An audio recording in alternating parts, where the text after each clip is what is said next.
Então vamos falar hoje, já que estamos já bem no meio da festividade, dia 8, né? O oitavo dia da trezena. Então vamos lembrar de Santo Antônio. E nós falamos muito, milagres de Santo Antônio, histórias de Santo Antônio, Sírio de Santo Antônio. Quem foi este homem? Em que tempo ele viveu? O que é que estava acontecendo? Então eu queria, neste momento, fazer um pequeno relato, primeiro da situação onde ele estava inserido e depois um pouquinho da vida dele.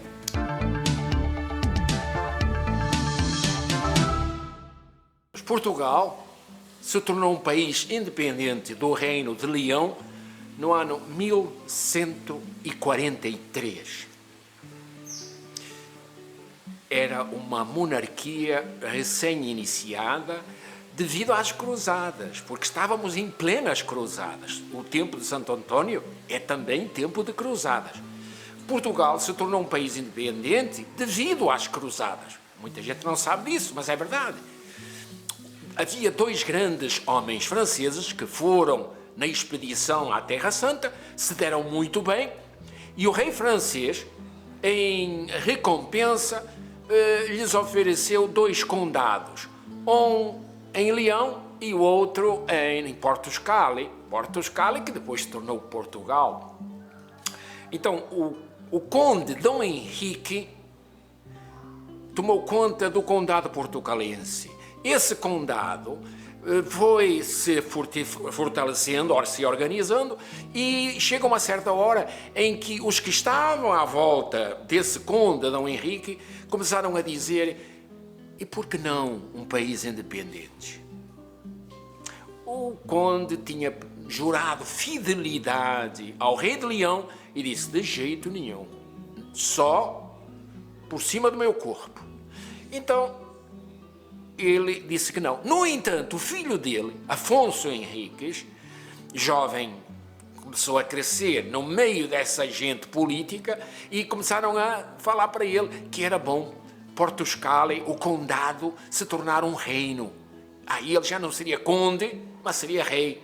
Então essa história levou a finalmente Portugal ser independente, à custa da fidelidade do que cuidava dele. É uma história bonita sobre isso, porque quando o camarada viu que o Afonso Henriques não foi fiel ao rei de Leão, ele foi para o rei de Leão, ele e a família dele, com a corda ao pescoço, e disse: não cumpri a minha palavra, a minha vida está nas suas mãos. E o rei de Leão, que era Afonso XIII, disse: a tua lealdade para comigo é inquestionável. Não vou fazer o que tu estás dizendo, porque não foi culpa tua. Pronto, a partir daí, Portugal se tornou independente, o Papa, esqueci o nome do Papa, pediu uma certa garantia e os nobres à volta do Afonso Henriques conseguiram fazer tudo para que Portugal se tornasse independente. 1143.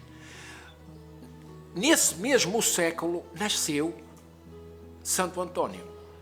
Ora, os pais, Távora, uma família nobre, começaram a pensar: este meu filho seria um bom sucessor meu na assessoria. Naquele tempo não se falava em assessoria, conselheiro real. E então o menino Fernando que é Santo Antônio, o menino Fernando foi colocado na escola. Ora, naquele tempo a escola era só nos conventos dos padres. Então ele foi levado para o convento para estudar as ciências exatas, lógica, matemática e depois a linguística. E naturalmente o latim como língua-mãe. Se tornou um jovem extremamente ágil no pensamento. Mas com o passar do tempo e devido ao ambiente onde ele estudava, ele foi crescendo em espiritualidade. E como naquele tempo não havia muitos livros, o livro principal era a Bíblia. E aí ele ganhou gosto em ler a Bíblia. estava no convento, não havia Bíblias por aí, não, elas não eram assim divulgadas, era tudo à mão, então havia pouco livro de Bíblia, e Santo Antônio tinha acesso. Pronto, esse jovem começou a se entusiasmar pela palavra de Deus, e de tal maneira ele era assíduo, que começou a gravar passagens bíblicas tudinho, né? Como você hoje, você diz, eu sou o caminho, a verdade, e você já vai saber dizer a vida. Então, frases assim, Santo Antônio começou a encaixar e ganhando cada vez mais gosto em fazer parte do grupo que trabalhava pela divulgação do reino de Deus. E assim, Santo Antônio começou a querer ser padre, querer ser frei. O pai, ao ver a situação, se apavorou. Opa, não foi para isso que eu coloquei o meu filho no estudo. E então começou a querer demover o filho dessa ideia de ser frade. Por amor de Deus, não faças isso. Eu tenho planos para ti. E os planos eram aparecer um secretário real. Nas férias, quando Santo Antônio tinha uma brecha, o pai tentava seduzir o filho nas coisas do mundo. Mas Antônio, desde pequeno, teve a capacidade de se afastar dos valores do mundo e manter os valores que os frades na escola religiosa, naturalmente, lhes dava. Conclusão: Santo Antônio se decidiu a não ser secretário real, mas ser funcionário de Jesus Cristo, digamos assim, ser missionário pelos agostinianos.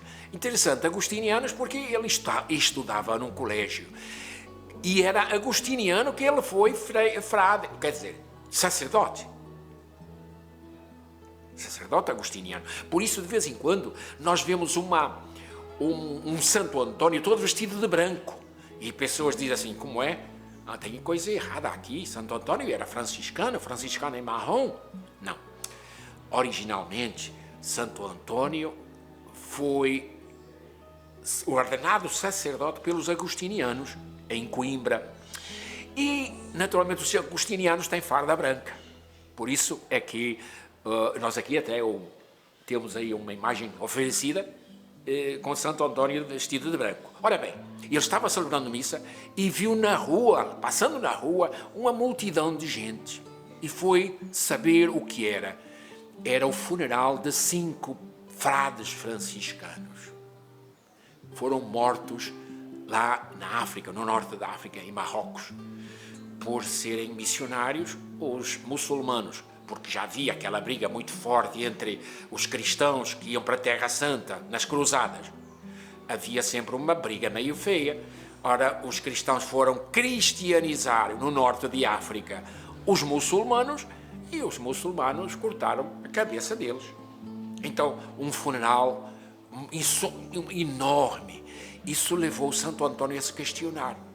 Eu estou aqui pregando para pessoas que já conhecem Jesus Cristo. Eu quero ir para onde as pessoas não conhecem Jesus Cristo. E depois também tinha esta ideia que ele aprendeu na escola religiosa. A maneira mais rápida de irmos para o céu, sabe qual é? A maneira mais rápida de irmos para o céu, você não pode cometer suicídio, isso já seria pecado. Então como é que você vai para o céu mais rápido? É sendo mártir, é sendo morto, defendendo a fé.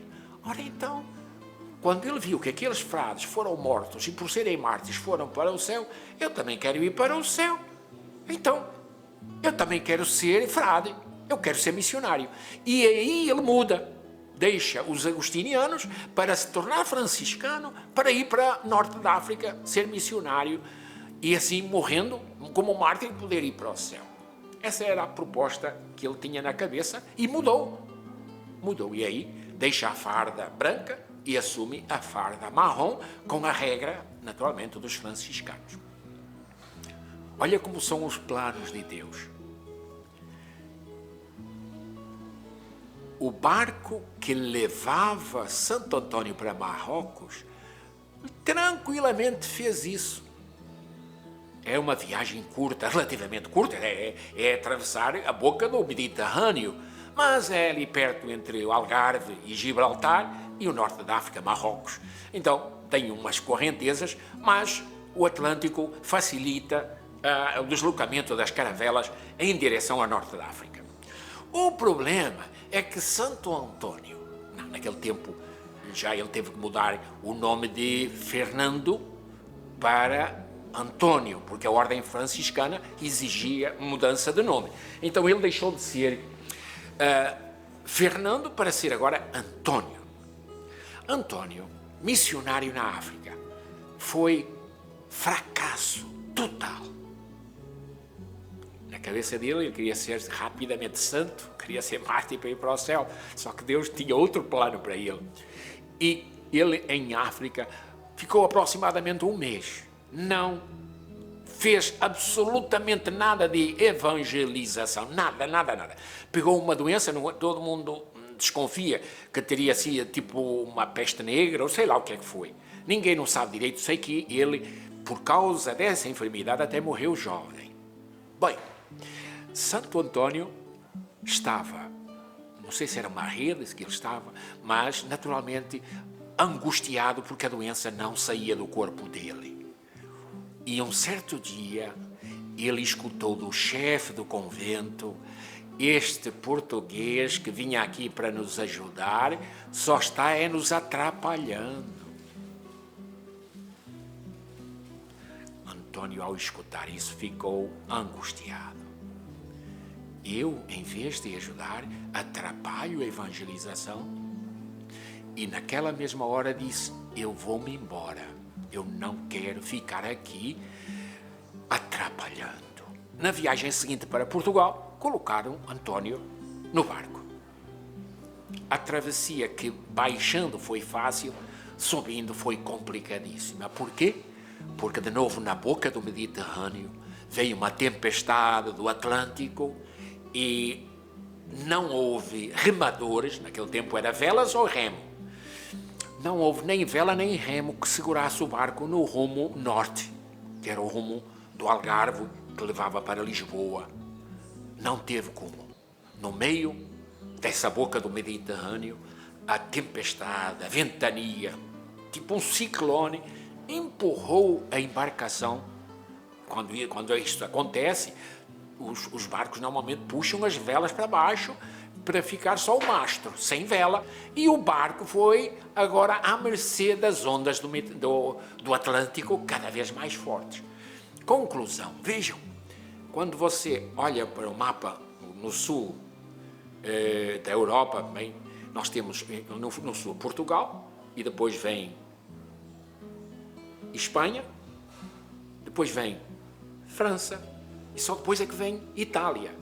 Pois o vento foi tão forte que não chegou em Portugal, passou toda a costa sul da Espanha, passou toda a costa sul da França e só foi parar na Itália, porque a Itália tem tipo esse efeito, assim, a terra da Itália é que nem uma bota no Mediterrâneo, e segurou a embarcação. Foi encostar, já quase naufragando, mas foi encostar em terras italianas. Pronto. Aí descobriram que estava lá um barco e tinha já alguma gente viva, encontraram o pobre do Antônio, para lá de doente, quase moribundo.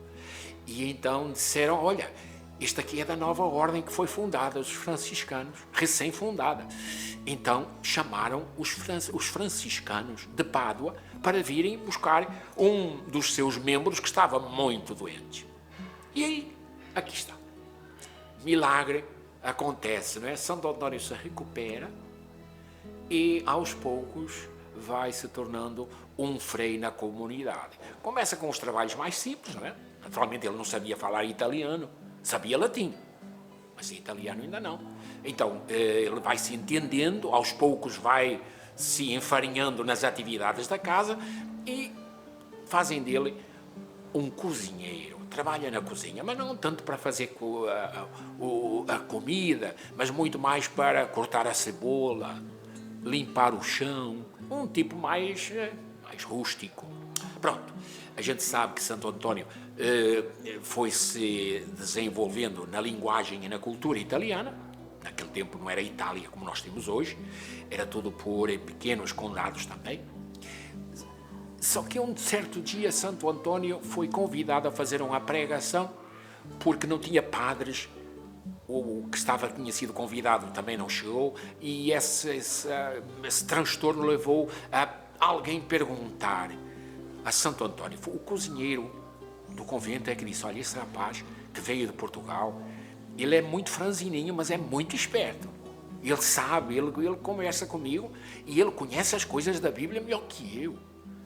Conversem com ele que ele pode aceitar fazer essa reflexão lá numa festa qualquer que houve. Eu creio que era uma ordenação e o bispo não apareceu, uma coisa assim. Bom, o certo é que Santo António se saiu tão bem que a partir daquele dia ele deixou de ser ajudante de cozinheiro. Aí ele passou a ser anunciador e quando São Francisco soube, logo vai dizer para ele: olha, esquece as tarefas domésticas, agora tu tens uma responsabilidade muito maior, muito maior. Ensina, porque na Itália tem agora umas teorias que fazem da fé em Jesus Cristo uma coisa impossível de se praticar. Umas filosofias que chamam as heresias do século XIII, século XII, século XIII, que não aceitavam um comportamento normal. Então, ser cristão tinha que ser ascético. Houve uma heresia que dizia: você não pode fazer sexo, vai para o inferno. Então, essa heresia faria com que ninguém mais não pudesse haver mais gente, não é? Porque sem sexo não é possível haver filhos. Então, um bocado de heresias que estavam acontecendo no sul da França e no norte de Itália. São Francisco diz assim para António: esquece as tarefas domésticas, agora... Parece o irmão Luís, ele não quer mexer numa tesoura, numa vassoura, mas ele é missionário. Para evangelizar, ele é um dos primeiros. Pois é, era mais ou menos assim. São Francisco diz: esquece as tarefas domésticas, agora eu quero que tu vás ser um pregador itinerante por essas cidades que eram cristãs seguras, para ser agora adeptas de heresias que não são nada católicas. Pronto. E aí, António se tornou o grande pregador. As histórias que nós conhecemos têm essas duas facetas. Um homem perfeitamente conhecedor da palavra de Deus e um homem que não se deixava intimidar, que ia nas pessoas e dizia: é assim e é assim por esta e esta razão.